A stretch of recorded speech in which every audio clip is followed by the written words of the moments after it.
Hoje de manhã, agora pela manhã, eu quero falar com vocês sobre algo que tem a ver com a dupla responsabilidade. Tem a ver com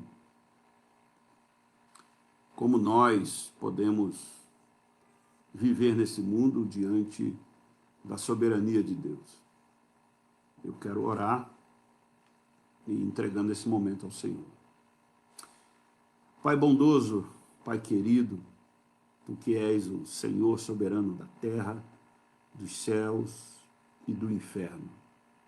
Tu que és o autor da vida, Tu que és o santo de Israel, da igreja, dos Estados Unidos, do Brasil, Tu que és o santo do mundo, dos países, Tu que és o autor da nossa vida, Tu que és o Senhor da história. Nós consagramos a nossa vida a Ti. Nós depositamos diante do Senhor o nosso coração. E nós pedimos que o Senhor nos ajude, que o Senhor nos dê sabedoria, que o Senhor nos dê a paz, que o Senhor nos dê o entendimento daquilo que nós precisamos para vivermos com graça, pela graça e na graça. Ó Deus, dá-nos o Teu amor, dá-nos a Tua graça, Tua glória, de maneira que nós possamos ser bênção e sentirmos a Tua bênção. Diante de tamanha desgraça que nós temos visto acontecer com gente querida, pessoas partindo por conta deste vírus maldito, nós rogamos a Ti, Senhor, pela Tua infinita misericórdia, pelo Teu infinito amor, que o Senhor nos abençoe, que o Senhor nos produza em nosso coração aquilo que nós precisamos para vivermos o dia a dia, a história e a vida que o Senhor nos tem presenteado com o presente, de maneira sábia, de maneira que possa glorificar o Teu nome. Eu rogo assim no nome de Cristo Jesus. Amém. Muito bem, quem está chegando aqui? Tem gente aqui. Muito bom. Muito bom. Vamos lá.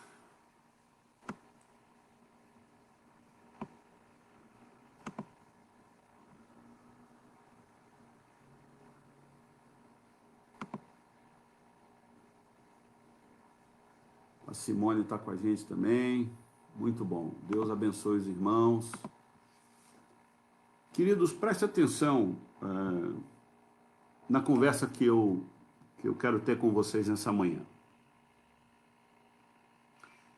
Se você está de posse de Bíblia aí, se você tem a Escritura na mão e tem facilidade de manusear, vamos lá, abre comigo em Lucas capítulo 12, verso 7. Evangelho de Lucas 12,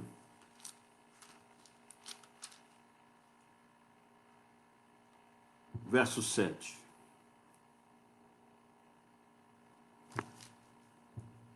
Até os cabelos da vossa cabeça estão todos contados. Não temais. Bem mais valeis do que muitos pardais. Qual que é o contexto disso?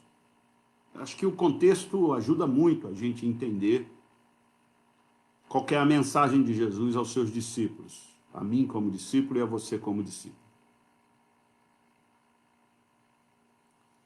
Ele está falando do fermento dos fariseus.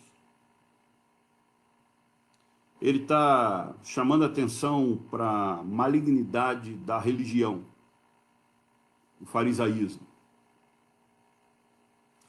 E ele está dizendo no verso 12, nada há encoberto que não venha a ser revelado, e oculto que não venha a ser conhecido.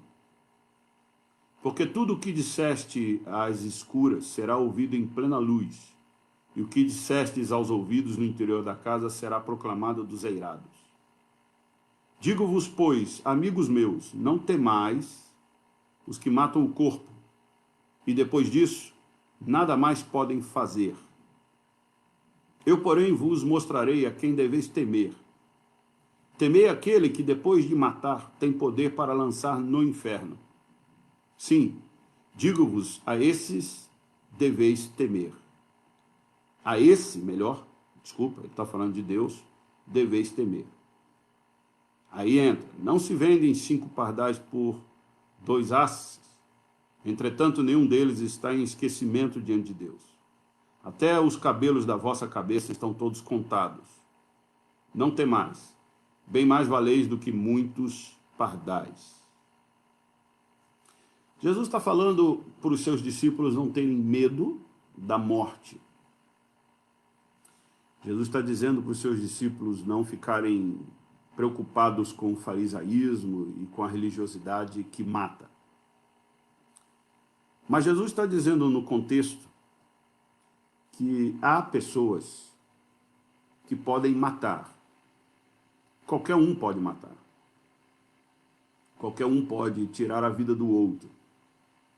Contudo, Jesus está dizendo que nós não devemos temer a este tipo de morte ou a estas pessoas, porque elas podem apenas só matar o corpo. Deus, além de poder matar o corpo, pode matar a alma jogando-nos no inferno. E aí, a segunda morte, lago de enxofre, é pior do que a primeira, que é só do corpo. É isso que Jesus está dizendo. E ele encoraja os seus discípulos a permanecerem firmes no propósito, não temendo a morte. Mas Jesus nos mostra que a morte é uma possibilidade. A morte faz parte do projeto de vida. Lucas 21, verso 18, ele vai levar a gente a uma reflexão que diz assim, ele está falando do princípio das dores, ele está falando sobre um período apocalíptico, ele está falando de um período difícil em que os discípulos viveriam. E ele diz, contudo, não se perderá um só fio de cabelo da vossa cabeça. É na vossa perseverança que ganhareis a vossa alma. Jesus não está, de maneira alguma, dizendo que os crentes, os discípulos, não morrerão. Jesus está aqui usando 2 momentos para dizer que o mais importante na vida de um discípulo é a sua vida espiritual diante de Deus. Por que eu estou dizendo isso? Porque nos nossos dias nós temos ouvido, e eu também já falei isto em outros vídeos, de que só morre quem Deus quer. Ninguém morre fora da vontade de Deus. Entre aspas. E agora você vai pular no tamanco aí. Não é verdade, biblicamente. Vou te mostrar algumas coisas interessantes para você pensar e você ter temor e respeito ao presente que Deus te deu, que é a sua vida. Se nós formos para o livro de 1 Coríntios, na questão da ceia do Senhor,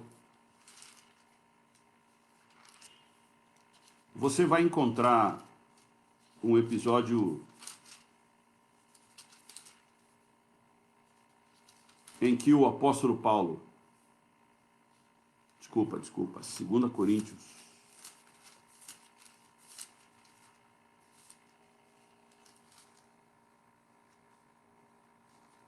Opa, tô perdido aqui. Pera aí, irmão. Segura aí. Aqui.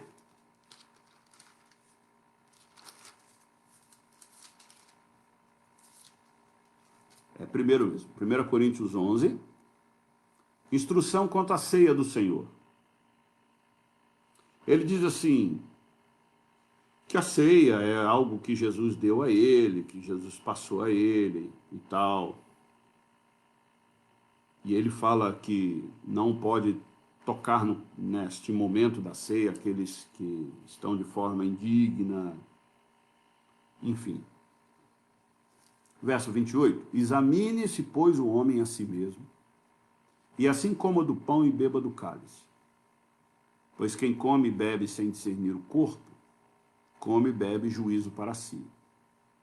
Eis a razão, porque há entre vós muitos fracos e doentes, e não poucos que dormem. Esse dormir aqui é morte. E Paulo está dizendo que por tocar na ceia do Senhor indignamente, como haviam na igreja de Coríntios, haviam pessoas que viviam uma vida pecaminosa deliberada, uma vida de pecado desenfreado, sem se preocupar com o corpo tanto de Cristo, quanto com a igreja, que é o corpo de Cristo. São pessoas que pecavam de forma libertina, não valorizando a espiritualidade, morreram. Porque a ceia é um memorial, uma coisa santa. A mesa do Senhor é digna, é santa. Se eles não tivessem tocado na mesa, eles não teriam morrido. Mas morreram. Então, é óbvio que Deus sabe da morte de todos. É óbvio que Deus sabe todos que vão morrer. Deus não é pego de surpresa. Mas se eles tivessem se guardados, eles não teriam morrido. E se eles tivessem se convertido e abandonado o pecado, não teriam morrido no momento da ceia. Judas, quando ele trai Jesus, ele fica com um remorso tão grande que ele se enforca. Se ele tivesse se convertido, se ele tivesse pedido perdão, ou se ele tivesse entendido que ele foi escolhido para aquilo, mas ele foi escolhido para aquilo porque ele já era um homem ganancioso e ele vendeu Jesus. Mas se ele tivesse se convertido da sua ganância, se ele tivesse se arrependido da sua ganância, ele não precisaria se enforcar. Porque Pedro não vendeu Jesus, mas negou que o conhecia. E Jesus disse que quem o negasse seria negado. Mas Jesus chama Pedro de volta porque quando Jesus olha para Pedro, porque ele ficou por perto, negou de longe, mas estava nas imediações, ele ali então sentiu o peso das palavras, do olhar de Jesus e se arrependeu. E foi poupado. Quando nós olhamos para o rei Ezequias, e o profeta Isaías disse para o rei Ezequias que ele ia morrer, Ezequias virou-se para a parede e clamou a Deus e orou, pedindo para Deus preservar-lhe a vida e dar-lhe mais um tempo. Aquela oração, aquela atitude do rei Ezequias fez com que Deus lhe acrescentasse mais 15 anos. O que eu estou dizendo, irmãos? Eu estou dizendo que os que morreram não pegaram Deus de surpresa. Os que vão morrer não frustra Deus. Mas muitas das mortes são porque os que morreram infringiram uma regra, a regra da vida. Quando nós vamos para Ananias e Safira, e nós encontramos aquele casal indo dar oferta aos pés dos apóstolos, o que todos estavam fazendo, Ananias e Safira venderam uma propriedade e esconderam uma parte dela, porque não acreditavam na igreja, e se desse alguma coisa errada, eles tinham uma reserva para continuar a sua vida. E Ananias e Safira então chegam ali separados. Primeiro chega Ananias e ele mente, e a sua mentira o trouxe morte. Safira vem e mente também, E o apóstolo diz assim, olha, ali está o pé do seu marido, você vai para junto dele. E ela morre também. A mentira deles fez com que eles fossem mortos pelo Espírito de Deus. Se eles não tivessem mentido, eles não teriam morrido. O que eu estou dizendo, irmãos, é que nós, por descuido da vida e por não observarmos coisas importantes nesse presente chamado vida que Deus nos deu, nós podemos morrer. Nós podemos cometer atos que nos levam à morte. A gente tem ouvido, eu tenho ouvido muito, e tem me feito refletir sobre estes textos, quando as pessoas dizem, só morre quem Deus quer. É uma verdade, porque a história, o mundo, o planeta, a sua vida, a minha, não está à deriva. Deus é o controlador de todas as coisas, Ele é o Senhor e soberano. Mas Ele mandou a gente cuidar da vida. Ele mandou a gente tomar conta da vida. Ele nos deu a vida para que ela fosse vivida de uma forma certa, correta, boa perante Ele. Quando Caim e Abel vão oferecer sacrifício, e Caim mata Abel, Deus chama-lhe a atenção, dizendo que se ele tivesse procedido bem, ele teria sido aceito. Há uma responsabilidade minha e sua para procedermos bem diante de Deus e diante dos homens. Por isso que existem as leis. Se eu pegar meu carro e entrar na Bandeirantes, ou na Anhanguera, ou qualquer rodovia na Castelo, a mais de 120, e perder a atenção, eu já estou infringindo uma regra, uma lei, e eu perder a atenção e bater o meu carro, eu posso vir a falecer. E aí você pode dizer assim, puxa, morreu porque Deus quis. Mas, se eu tivesse cumprido com as regras, eu não teria morrido. Se a gente se cuidar, a gente pode ir longe. Calvino, o nosso mestre, diz que a medicina, a ciência, é a manifestação da graça de Deus. Então, algumas pessoas que, se tivessem vivido na Idade Média, com a doença que tem hoje, já teria morrido na primeira semana. Mas por causa do avanço da medicina, da ciência, como a varíola, a vacina da gripe, agora a vacina do Covid, e tantas outras vacinas, que é o avanço da ciência, não morrem mais daquela doença. Eu não sei se você está entendendo o que eu quero dizer. Deus é o Senhor da vida e da morte, fato, bíblico. Mas o cuidado e a atenção que eu despendo à minha vida faz com que eu vá longe ou vá só até aqui, de uma forma curta. O que nós precisamos prestar atenção é que a Bíblia não tira a responsabilidade humana. A Bíblia não anula a minha e a sua responsabilidade sobre determinadas coisas. Há pessoas que os seus corpos são frágeis, a sua genética é bombardeada de defeitos. Há outros que vão mais longe por conta da sua estrutura e construção. Há pessoas que nascem e morrem por vontade pessoal. Deus, Ele controla todas as coisas, mas não é um controle direto e absoluto, como Deus está controlando agora os meus pensamentos, ou como Deus está controlando agora os meus atos. Eu tenho uma permissão de Deus para agir, e conforme eu agir, eu serei punido ou não, tanto com a vida quanto com a morte. A gente coloca muito a soberania de Deus como se fosse um maniqueísmo, como se fosse um controle possessivo, de que tudo que eu estou falando agora é Deus controlando em todos os segundos, em milésimo de segundo. Não. Existe uma pessoa chamada Antônio Jean que reflete, que pensa e que pode ser cobrado por Deus pelo que está dizendo.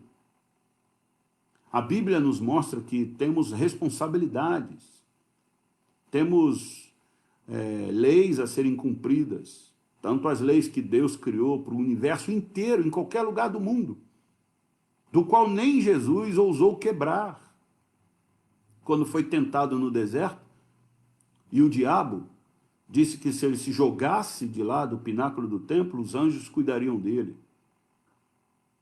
O diabo incitou Jesus a confiar em Deus de uma forma imatura e desafiar a lei da gravidade que o próprio Deus criou.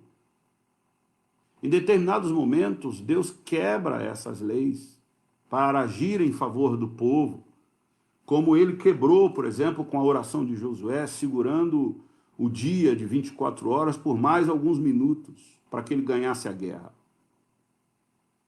Mas isso são mostras de Deus na história bíblica, para que a gente viva o presente confiando de que, se nós estivermos sendo usados por Deus para determinada coisa, Ele pode mexer no universo que Ele criou. Mas muitas vezes Ele não mexe. As regras estão postas e nós vivemos dentro dela. Há muita gente vivendo de forma ignorante, burra, que não respeita os limites, que não respeita o que Deus determinou. Então, começam a fazer bobagens e a cometer pecados, confiando que Deus vai segurar tudo, e não vai. A gente precisa respeitar o que Deus nos deu e o que Deus fez. A Bíblia é um livro de sabedoria. A Bíblia é o livro de Deus. A Bíblia é a palavra de Deus.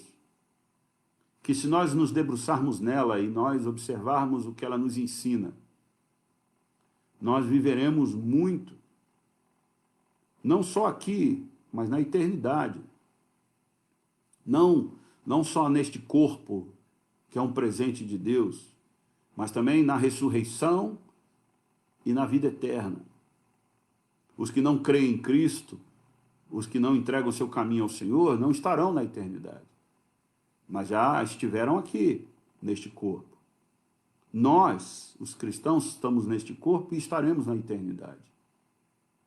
Aí sim, o poder de Deus nos sustenta. A Bíblia diz no Salmo 91 que Deus nos livra de perigos escondidos, do laço do passarinheiro. Mas, dos laços que nós estamos vendo e dos perigos que estão diante dos nossos olhos, somos nós que temos que nos livrar. Somos nós que temos que nos cuidar. Estou dizendo isso porque nós estamos com a Covid aí. Eu não tenho nenhum medo da morte, mas eu estou me guardando e tomando os devidos cuidados. Alguns são exagerados, alguns nem de casa saem. Eu ainda venho à igreja, atendo pessoas, converso com um e com o outro, higienizo o ambiente com um spray que eu comprei, higienizo as minhas mãos, uso máscara, confio naqueles que estão diante de mim usando máscara também, ou que estavam em casa escondidos e agora podem ficar numa certa distância de mim sem máscara. Mas eu evito pegar transporte público, evito os meus filhos pegarem transporte público, evito certas coisas, certos lugares. Por medo? Não, por precaução, tanto minha quanto da minha família e dos meus irmãos em Cristo. Se eu morrer, estarei com o Senhor. Se você morrer, creio que estará com o Senhor. Mas por que eu vou prevaricar? Por que eu vou abusar? Por que eu vou desafiar Deus? Saindo por aí dizendo, só morre quem Deus quer, sem máscara, em alta velocidade, má alimentação. Isso seria uma leviandade diante desse grande presente que Deus nos deu, que é a vida. Cuidar da cabeça, cuidar do ânimo, cuidar do corpo, cuidar do espírito, cuidar da alma, cuidar de um presente maravilhoso. Quando Deus colocou Adão e Eva no jardim, deu a eles a tarefa de lavrar o jardim, de cuidar do jardim, de regar o jardim, de cuidar daquela beleza. Assim como nós temos que cuidar do corpo e da vida. Não só deste corpo, mas da alma que habita neste corpo. Lendo a Bíblia, orando, meditando, mantendo os pensamentos positivos, puros diante de Deus e dos homens, levando uma vida regrada de forma que agrade ao Senhor. Mas somos completamente relaxados, somos completamente bagunçados com a vida, não nos asseamos, não mantemos uma boa imagem, não cultivamos boas roupas cheirosas, deixamos a saúde relaxada, não cuidamos dos dentes, das unhas, das mãos, do cabelo. Veja, irmãos, é uma questão tênue entre ser totalmente vaidoso, de maneira que chega à arrogância e à soberba, ou um relaxado, completamente desprovido de cuidados com o maior presente que Deus nos deu, que é a vida. A vida. A leitura da Bíblia, a meditação e a oração.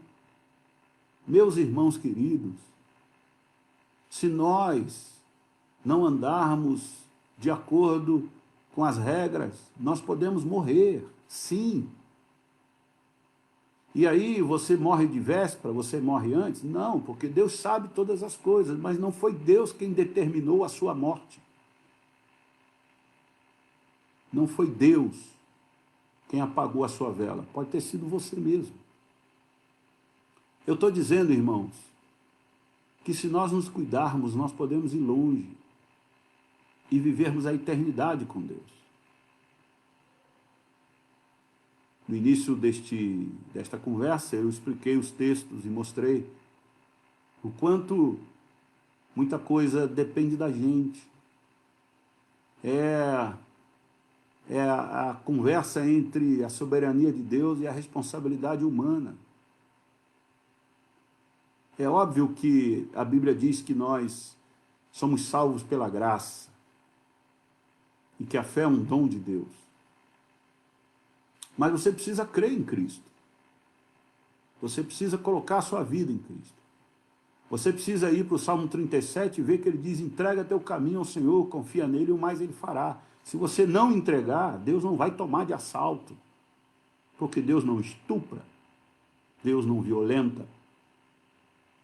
Jesus faz um convite: vinde a mim todos vós que estáis cansados e sobrecarregados e eu vos aliviarei.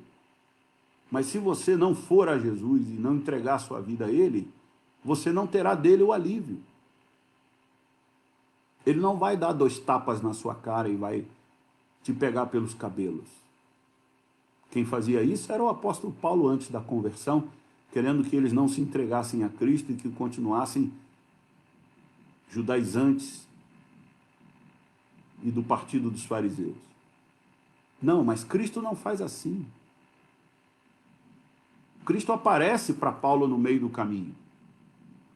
Cristo se revela a Paulo no caminho de Damasco. E nesta revelação, Paulo se converte. Porque ela é tão gloriosa e majestosa que ninguém aguenta. Quando Deus se revela a nós, nós caímos de joelhos. Nós nos entregamos e somos tomados por um poder sobrenatural que superabunda este corpo carnal, esta vida medíocre. Meus irmãos, há tempo de cuidar. Eclesiastes diz: há tempo de morrer, de nascer. Há um tempo. Vai chegar o meu tempo da morte. Mas se eu me cuidar, eu posso ir longe. Se você se cuidar, você pode ir longe. E aqueles que já estão condenados por alguma enfermidade, Deus pode reverter. Mas se não for revertido, a vida continua do outro lado diante de Deus. E é disso que deve ser cuidado, muito mais do que cuidar do corpo. Mas não negligenciar o corpo, mas cuidar da devoção, da intimidade e do apego a Cristo e a sua palavra. Eu desejo muito encontrá-los na próxima semana. Desejo muito estar com vocês na quinta-feira no estudo bíblico, em oração. No próximo domingo, nosso culto.